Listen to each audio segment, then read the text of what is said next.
Forget everything you've been told about Rome falling in a single epic battle. The world's greatest superpower didn't snap.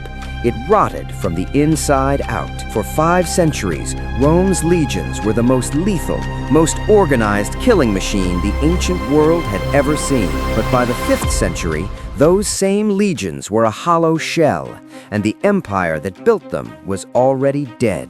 It didn't begin on a battlefield.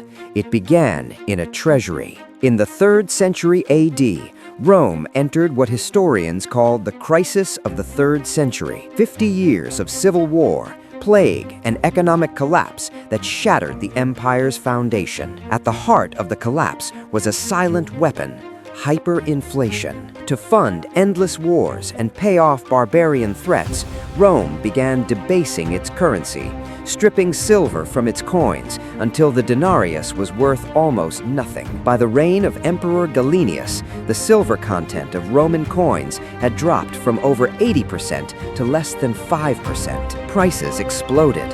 A soldier's salary, once a symbol of imperial might, could barely buy a sack of grain. The professional Roman army, built on discipline, loyalty, and consistent pay, began to fracture. The state's solution was desperate and devastating. Instead of gold, soldiers were paid in land. Legions that once fought under unified imperial command were now scattered across the provinces, farming the same land they were supposed to defend. Discipline collapsed. The iron spine of Rome's military machine went soft. Without centralized supply chains, legions could no longer be equipped to a single standard. Soldiers foraged and scavenged. The technological edge that had conquered the world was gone. The legion that had once been a precision instrument of empire was now little more than an armed mob. And into that vacuum, Rome invited the very people it had spent centuries trying to destroy. Rome didn't fall because it lost a battle. Rome fell because it could no longer afford to fight like Rome. The greatest military machine in human history was not defeated by swords.